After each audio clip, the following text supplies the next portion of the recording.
On continue avec l'expression mathématique de la loi de Poisson. Donc, en réalité, on va aller chercher l'espérance mathématique et la variance mathématique de notre nouvelle loi de probabilité, comme on l'a fait avec la loi binomiale. Encore une fois, je vais faire vos preuves, mais vous n'avez pas besoin de les connaître par cœur ou être capable de les reproduire. Je veux juste que vous compreniez les résultats puis qu'on soit capable de les utiliser. Donc, pour ça, ici, on va déjà se déplacer dans nos notions théoriques parce que dans le manuel, on fait juste vous donner les règles, puis on n'en parle pas plus que ça. Donc, nous, on va se donner un théorème G, si on a X qui suit une loi de Poisson de paramètre lambda, alors son espérance mathématique, ce sera lambda, et sa variance mathématique, ce sera aussi lambda. On va aller prouver ça, on va prouver l'espérance mathématique. Ensuite de ça, je vais faire une preuve annexe, là, disons, pour la variance mathématique, puis ensuite de ça, on ira faire la vraie preuve de cette variance-là. Donc, on commence par la preuve du 1 en partant.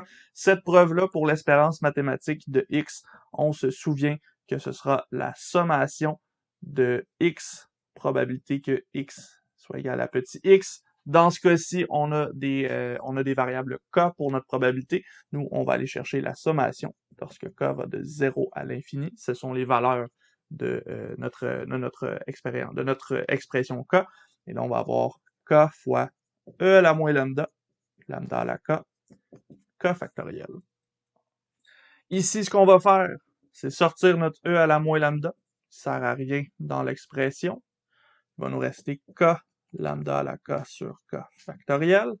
Et là, à ce moment-ci, on va devoir remarquer que le premier terme de notre sommation, lorsque k égale 0, ça vaut 0 fois quelque chose, donc 0. Fait que le premier terme ici, lorsque k égale 0, il sert à rien. On va le changer, on va partir ça à 1, comme ça, on perd pas, on n'a pas d'informations superflues qui nous sert à rien. À ce moment-là, je peux faire ma simplification entre le k et le k factoriel. Je vais avoir e à la moins lambda toujours, k égale 1 jusqu'à l'infini. Et là, ici, je vais avoir lambda à la k au numérateur, puis mon k avec le k factoriel va donner k moins 1 factoriel. À ce moment-ci, on y est presque déjà. On va poser j qui est égal à k moins 1, donc k qui est égal à j plus 1. Et on va pouvoir réécrire ça de la façon suivante. Donc, e à la moins lambda, sommation de j égale 0 jusqu'à l'infini. Si k égale 1, j vaut 1 moins 1, donc 0. Et on va toujours à l'infini. L'infini n'est pas affecté par ce changement de variable-là. Et on va avoir lambda à la j plus 1 sur j factoriel. Ici, lambda à la j plus 1, c'est la même chose que lambda fois lambda à la j. On va sortir ça à l'avant. Donc, on va obtenir lambda e à la moins lambda fois la sommation j part de 0 jusqu'à l'infini, lambda à la j sur j factoriel. Et là, notre sommation, on s'en souvient, ça vaut e à la lambda. Donc, on obtient lambda e à la moins lambda e à la lambda, comme pour les preuves qu'on a faites avant. Et là, à ce moment-ci, les deux se simplifient et on obtient bel et bien le lambda qu'on voulait pour notre expression. Donc, on a effectivement que l'espérance mathématique d'une loi de Poisson, c'est son paramètre lambda. Et là, avant d'aller faire la preuve 2, on va faire une preuve spéciale. On va faire la preuve suivante. On va prouver que la variance de x, c'est égal à l'espérance mathématique de x au carré moins l'espérance de x au carré. On va faire cette preuve-là, c'est très rapide et ça nous aidera pour faire la preuve de la variance par la suite et pour toutes les autres preuves de variance qu'on pourrait avoir à faire en réalité. Donc, on va y aller avec la définition de la variance. Cette définition-là, c'est une somme de x moins mu au carré fois la probabilité que notre variable aléatoire x soit égale à petit x. Et là, ici, on sait que x, c'est une loi de probabilité, donc on va pouvoir simplifier des trucs en ouvrant un petit peu plus notre parenthèse. Donc, cette parenthèse-là, on va la sortir, on va avoir x carré moins 2x mu plus mu au carré fois la probabilité que quand x soit égal à petit x. Et à ce moment-là, ben, on peut distribuer la probabilité sur la parenthèse. On va obtenir x carré probabilité que x soit égal à petit x, moins 2x mu probabilité que grand X soit égal à petit x, plus mu carré probabilité que grand X soit égal à petit x. Et là, juste pour se souvenir qu'on est dans une somme, on va faire des crochets. À ce moment-ci, ça ici, cette expression-là, je pourrais distribuer la somme à l'intérieur parce qu'on a une soustraction puis une addition. Donc, on va obtenir la somme de x carré, probabilité que grand X soit égal à petit x, moins, ici, on aurait 2x mu fois la probabilité. 2 et mu ne font pas partie de la somme, donc on va avoir 2 mu somme x fois la probabilité que grand X égale petit x. Et à la fin, ben, le mu carré, même principe, on va le sortir à l'avant. Il va nous rester la somme probabilité de x. Comme x est une loi de probabilité, comme x suit une loi de probabilité, ben ici, on sait que la somme de ces probabilités, ça vaut 1. On sait que x fois la probabilité de x, c'est l'espérance de x. Et ici, le x carré fois la probabilité que x soit égal à x, c'est pas mal, c'est la même chose que l'espérance de x au carré. Donc, à ce moment-ci, on se retrouve avec espérance de x au carré, moins 2 mu ici, c'est la même chose que l'espérance de x, donc ce sera moins 2 espérance carré de x, plus ici mu au carré, ben, c'est espérance au carré de x, encore une fois. Donc, il nous reste à réorganiser nos termes. On va obtenir l'espérance de x carré moins l'espérance carrée de x. Et ça ici, cette expression-là qu'on obtient à la fin, c'est l'expression qu'on va prouver en 2 ici avec la variance de x. Ce sera suffisant pour aller prouver la variance, et comme c'est quelque chose qu'on a prouvé, on peut utiliser notre résultat maintenant. Allons-y avec notre preuve de la deuxième partie, donc la variance. On veut que la variance soit égale à lambda, et on va utiliser notre nouveau résultat qu'on vient de prouver, l'espérance de x carré moins l'espérance au carré de x. On a que l'espérance de x vaut lambda, donc on va pouvoir utiliser ça dans notre expression.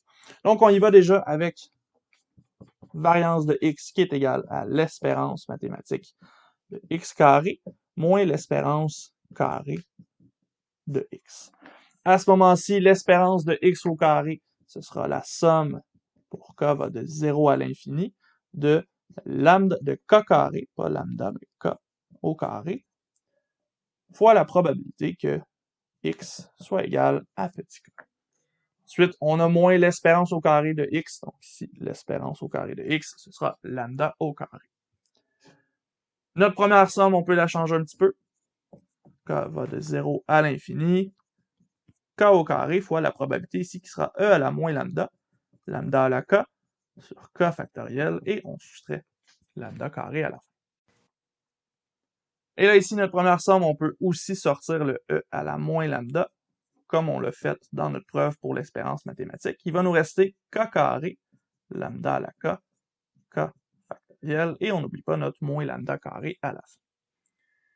À ce moment-ci, notre premier terme, k au carré fois quelque chose, si k vaut 0, ça sert à rien, donc ça ici, je pourrais le faire commencer à 1.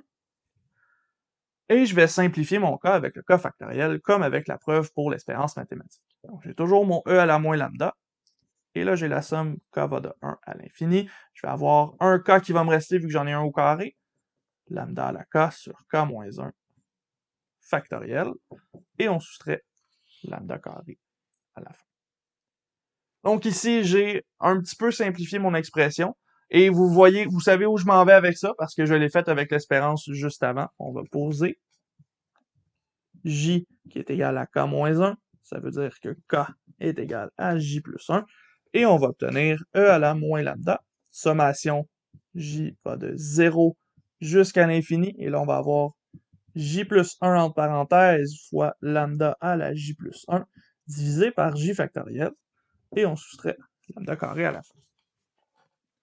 À ce moment-ci, lambda à la j plus 1, on pourrait en sortir un à l'avant. On va avoir lambda e à la moins lambda fois la sommation j égale 0 jusqu'à l'infini de j plus 1 entre parenthèses, lambda à la j sur j factoriel, moins lambda carré à la fin. Et là, notre nouvelle somme, on va la séparer. J plus 1, on pourrait avoir j fois notre fraction, puis 1 fois notre fraction. Donc, il va nous rester lambda e à la moins lambda fois la sommation pour j va de 0 à l'infini de j lambda à la j sur j factoriel, plus la sommation pour j va de 0 à l'infini de lambda à la j sur j factoriel. On n'oublie pas notre moins lambda carré à la fin. Et là, on voit déjà quelque chose un peu dans le futur. On a déjà la sommation j de 0 à l'infini de cette expression-ci. On sait que c'est e exposant lambda. On l'a déjà fait avant. Et notre première somme ici, on voit encore là un j qui multiplie la fraction lorsque j égale 0. Ça, ici, ça veut dire que notre premier terme, ça sert à rien. On peut partir à 1. Et on va pouvoir simplifier le j avec le dénominateur de cette façon-là. Donc ici, on va obtenir lambda e à la moins lambda. Notre première somme, ce sera la somme j vaut 1 jusqu'à l'infini, lambda à la j sur j moins 1 factoriel. Notre deuxième somme, ce sera e à la lambda, et on n'oublie pas le moins lambda carré à la fin. On y est presque ici. Il va falloir poser une information intéressante pour le j moins 1. Donc, posons L est égal à j moins 1. Ça implique que j est égal à L plus 1. Et là, on va obtenir lambda e à la moins lambda. Sommation pour L vaut 0 jusqu'à l'infini. Lambda à la L plus 1 divisé par L factoriel plus e à la lambda moins lambda carré. On y est presque maintenant. J'ai effacé mon tableau et on va recommencer avec cette partie-là. Ici, dans notre expression de la somme, si on se le réécrit, lambda e à la moins lambda, sommation L vaut 0 jusqu'à l'infini, lambda à la L plus 1, L factoriel, plus e à la lambda, de tout moins lambda carré. Ici, cette expression-ci, on peut encore sortir un lambda à l'avant. On va obtenir lambda e à la moins lambda, multiplié par lambda sommation L égale 0 jusqu'à l'infini, de lambda à la L sur L factoriel, plus e à la lambda, le tout moins lambda carré. Et là, on le voit tout de suite ici, ça c'est e exposant lambda. Donc, lambda e exposant lambda, plus e à la lambda, le tout moins lambda carré. À ce moment-ci, il ne reste plus qu'à distribuer ce qu'on obtient. Si on distribue à l'intérieur de la parenthèse le e à la moins lambda, les e à la lambda vont se simplifier. On va avoir un lambda carré au début, un lambda normal après, puis un moins lambda à la fin, qu'on n'oublie pas. Donc à ce moment-ci, les lambda carrés vont se simplifier et on obtient lambda à la toute fin. Donc, en effet, on a bel et bien que la variance de x est égale à lambda en bout de ligne. Donc, on va pouvoir utiliser ces résultats maintenant qu'on les a prouvés. On sait que la variance et l'espérance mathématique d'une loi de Poisson sont tous les deux égales à lambda. Ça va simplifier beaucoup les choses lorsqu'on va travailler avec des lois de Poisson. Allons-y avec des exemples. On a vu toutes sortes de choses pour calculer l'espérance mathématique, la variance. On a bien vu là, la loi de Poisson. Maintenant, on est prêt à calculer des probabilités avec ça puis à appliquer un petit peu ce qu'on vient de voir. Donc, on se donne l'exemple 2.11 dans votre manuel. Vous avez la description. On vous dit qu'un professeur estime qu'il rencontre en moyenne 15 étudiants par semaine à son bureau. Les semaines sont de 5 jours aussi, du lundi au vendredi. Donc ici, on pourrait dire que la variable x qui dénombre le nombre d'étudiants que le professeur va voir dans une semaine suit une loi de Poisson, étant donné que c'est un phénomène rare d'avoir des étudiants à son bureau. Et cette loi de Poisson-là va suivre la Poisson de paramètre 15, donc lambda va être égal à 15 dans ce cas-ci. Et on cherche la probabilité que cet enseignant-là rencontre 12 étudiants dans cette semaine-là. Donc à ce moment-ci, la probabilité que x soit égal à 12 par la définition de la loi de probabilité de Poisson, ce sera e à la moins lambda fois lambda à la 12 divisé par 12 factoriel. Et là, ici, on doit aller chercher le lambda. On l'a trouvé tantôt, on l'a dit tout à l'heure, c'était 15. Donc ici, on va avoir e à la moins 15 fois 15 exposant 12 divisé par 12 factoriel. On peut faire ce calcul-là. On va obtenir environ 0,0829, donc environ 8,29% de chances que notre enseignant rencontre 12 étudiants dans la semaine. On pourrait aussi se demander quelle est la chance que l'enseignant rencontre 5 étudiants dans une seule journée. Ben là, à ce moment-là, on va devoir trouver quelle loi de probabilité régit une journée de la semaine. Ici, une journée de la semaine suit aussi une loi de Poisson, comme on a une probabilité de 15 pour la loi de Poisson de la semaine au complet, que là, on a 5 jours, donc si on divise par 5 pour obtenir un seul jour, 15 divisé par 5, ça nous donne le paramètre 3 pour notre loi de Poisson. Donc, on va avoir que la loi de probabilité d'Y, c'est la loi de Poisson de paramètre 3. Et ça ici, ça va nous indiquer les probabilités ou les chances que notre enseignant rencontre un certain nombre d'étudiants dans une journée. Donc, si on va chercher, par exemple, la chance qu'on ait 5 étudiants dans la journée, probabilité que Y soit égal à 5. Encore une fois, par la loi de probabilité de la loi de Poisson, on va aller chercher E à la moins lambda, donc E à la moins 3, fois lambda exposant 5, donc 3 à la 5, divisé par 5 factoriel. À ce moment-ci, on fait ce calcul-là, et on obtient environ 0,1008, donc environ 10,08% de chance que notre enseignant rencontre 5 étudiants dans une journée à son bureau.